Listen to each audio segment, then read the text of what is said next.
증인 이 사건 비상계엄과 관련해서 여러 차례 조사 받으셨죠? 그렇습니다. 그중에서 2024년 12월 17일과 23일 서울중앙지검에서 조사 받으면서 작성된 조서 2개 제시하겠습니다. 제가 요거에 대해서 좀 미리 말씀을 드리면 제가 진술은 했습니다. 근데 제가 드리고 싶은 말씀은 진술하셨죠? 다음 질문하겠습니다. 이 있습니다. 절차에 이 있습니다. 피청구인 대리인 절차에 이 있습니다. 증인이 지금 붙여서 말을 하려고 하는데 그 청구인 대리인 측이 과도하게 제한하고 있습니다. 그 부분 네. 증인이 말할 수 있도록 좀 허용해 잠깐. 주시기 바랍니다. 잠깐만요. 앉으세요. 존경하는 재판관님. 이어서 말씀하세요. 네. 또 요즘 계신 우리 국회 변호인 여러분, 저도 지금 형사소송에 관련돼 있습니다. 그리고 지금 현재는 증거인부 절차가 진행 중에 있습니다. 아직 진행되고 있고 또 저에 대한 조서에 대한 동의 여부도 아직 이루어지지 않았고 저는 이와 관련돼서 저의 변호사와 상의도 못했습니다. 그래서 지금 현재 상의해서 조만간 결정한 예정인데 지금 제가 형사소송법에 의거해서 공소 제기된 상황에서 오늘 이 자리에서 정말 엄중하고 중요한 상황인 건 제가 알지만 말씀드리는 것이 상당히 제한되는 것을 양해드립니다. 이상입니다. 네, 하십시오. 그러면 제가 드리는 질문 잘 듣고 대답하실 수 있는 범위에서 대답하시기 바랍니다. 증인 방금 제가 제시한 조서 보셨는데 검찰에서 사실대로 진술하였습니까? 검찰에서 조사 받을 때 사실대로 진술하셨습니까? 답변 드리기 제한됩니다. 증인 계엄 상황 중에 대통령으로부터 3번 전화 받았다고 진술하였죠. 그 부분도 답변 드리는 것을 제한되는 거 양해드립니다.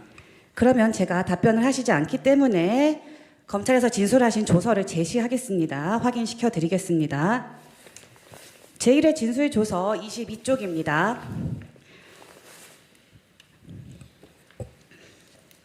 증인 따로 하실 말씀 검찰에서 없으시죠? 진술할 때 예, 피청구인 본인께 진술 기회를 드리겠습니다. 예, 정의신문과 관련해서요. 그래서 저는 일반적으로 좀 한번 말씀을 드리고 싶습니다. 우리가 이제 어떤 탄핵 사건이 이런 다른 범죄 형사 사건하고는 조금 다릅니다만은 실제 어떤 일어난 일, 예를 들면 정치인들을 체포했다든지 또 누구를 끌어냈다든지 어떤 그런 비위 내지는 이런 어떤 일들이 실제 발생을 했고 또는 현실적으로 발생할 그 일을 할 만한 가능성이 굉장히 높을 때 이것이 어떤 경위로 이렇게 된 건지 누가 지시를 했고 이렇게 보통 수사나 재판에서 얘기가 되는데 이번 그 사건을 보면은 실제 아무런 일도 일어나지 않았는데 지시를 했니, 지시를 받았니, 이런 얘기들이 마치 어떤 호수 위에 떠 있는 무슨 달그림자 같은 거를 쫓아가는 그런 느낌을 좀 많이 받았고요. 저도 국군 통수권자로서 우리 훌륭한 그 장군들의 그 진술에 대해서 이러니 저러니 제가 말을 섞고 이러고 싶지는 않습니다만은 아까도 전반적으로 나온 그런 얘기의 취지는 그 군이 수방사가 거의 몇 사람 한 10몇 명 정도가 국회에 겨우 진입을 했고 또 7번 무슨 입구 부근에 이렇게 총기도 휴대하지 않고 이렇게 있었는데 또 그런 상황을 제게 다 알려줬다고 하는데 제가 그 4인 1조로 해서 안에 사실 한 수천 명의 민간인들이 경내에 있었던 것으로 보여지고 또 의사당 본관에도 그게 7층짜리 건물인데 그 안에도 수백 명이 있었을 것이고 또 그 본관에 위치해서 질서 유지하라는 그 특전사 요원들도 이제 불 꺼진 쪽에 유리창을 깨고 들어갔다가 그 소화기 공격을 받고 또 다 나옵니다.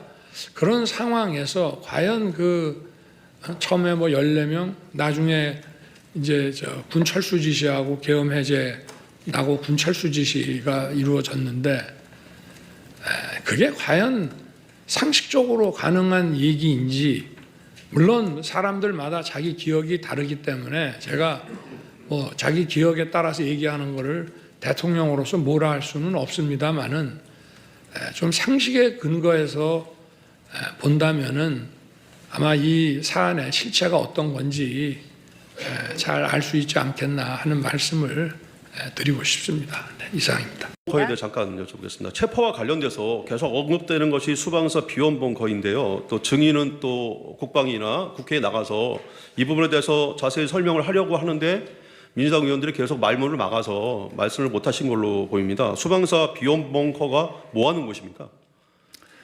모두 다 아시지만 예. 국가 중요 시설이고 전쟁 지도부가 들어간 곳, 군사 지휘부가 들어가는 곳입니다. 그래서 언급하는 것 자체가 상당히 보안입니다. 예, 그렇죠. 제가 제일 안타까운 게 예. 국회에서든 어디서든 이런 얘기들을 언급 안 했으면 좋겠습니다. 예, 예. 이상입니다. 예, 알겠습니다. 그러니까 국방부 장관은 본 법정에서 누군가를 체포해서 구금하기 위해서는 방마다 화장실 등의 구금을 위한 시설들이 갖추어져 있어야 하는데 수방사 비원벙커는 그런 시설들이 전혀 갖추어지지 않아 누군가를 체포해서 수용할 수 있는 곳은 아니다라고 얘기를 했는데 맞나요? 답변 드리지 않고 다만 거기에는 평시에도 일개대대 병력들이 상주하고 있습니다. 예. 전략사뿐만 아니라 여러 부대들이 들어가 있기 때문에 불가능합니다. 예, 자세한 내용은 답변하지 않으셔도 됩니다. 예. 아까 그 전반적인 작전에 대해서 말씀을 하고 싶다고 하시는데요. 시간 저희가 1분 55초 정도 시간이 있으니까 거기에 대한 답변 좀 부탁드리겠습니다. 네. 앞서 대통령께서 담화하시면 전략 지침인데 모호하고 또 장관님이 작전 지시를 하면 역시 과업이 불분명합니다.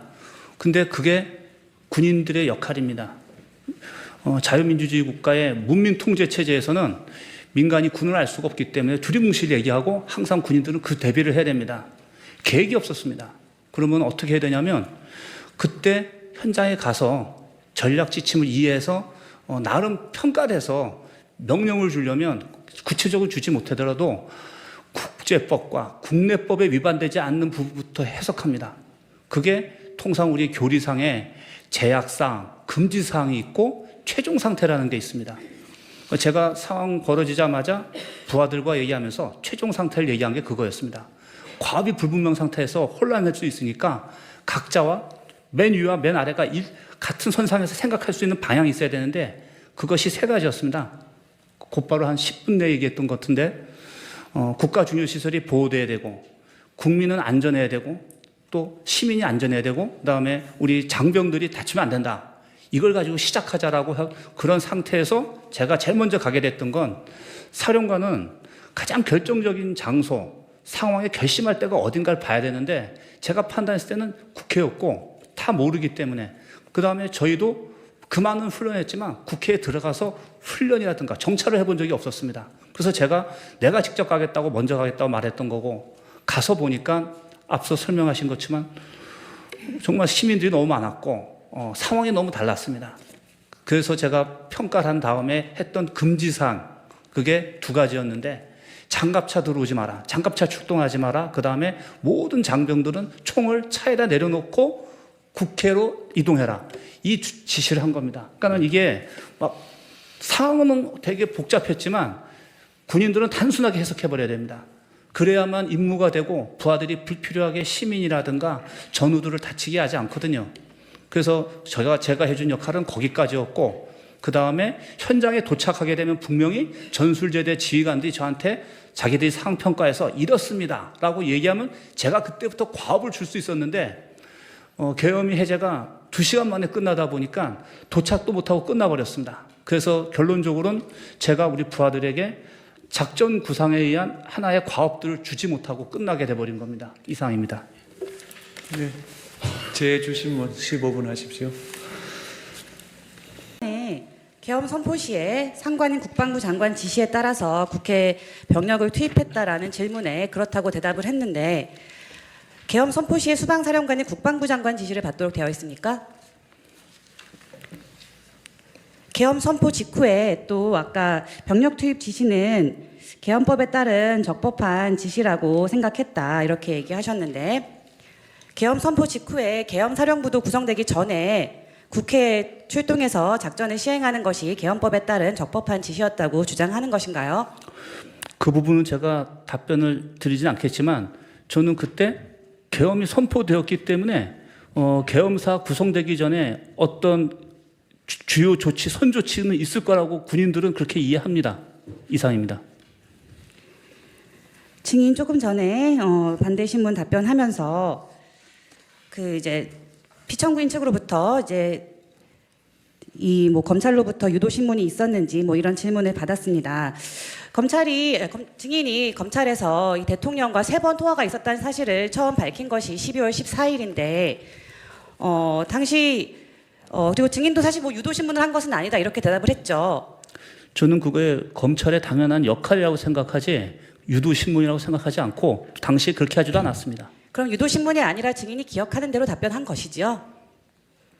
저는 기억나는 데만 얘기했고 다만 공소장에 올라 있는 내용이 제가 기억이 나는 부분만 얘기한 게 아니라 완전히 전부 다 얘기했기 때문에 그거에 다툼이 있을 거란 얘기를 한 겁니다. 그러면 증인이 다툼이 있다고 생각하는 부분은 4번째 통화가 중심이고 아까 첫 번째 통화는 인정하셨고 2번째와 3번째 통화가 있었던 사실까지는 다툼이 없으십니까? 그 답변 드리지 않겠습니다. 그 통화가 있었던 사실까지는 다툼이 없으십니까? 그 답변 드리지 않겠습니다. 그 증인이 2번째 통화, 3번째 통화와 한 내용과 관련해서 부관의 진술이 있고 또 증인이 2번째 통화를 한 다음에 2번째 통화에서 받은 대통령의 지시를 조성현 대령에게 지시했다는 내용을 인정하는 조성현 대령의 진술도 있고 이렇게 관련된 뭐 증인의 뭐 부관이나 지휘관들의 진술이 있는데 이런 부분까지 다투실 예정입니까? 말씀드리지 않겠습니다.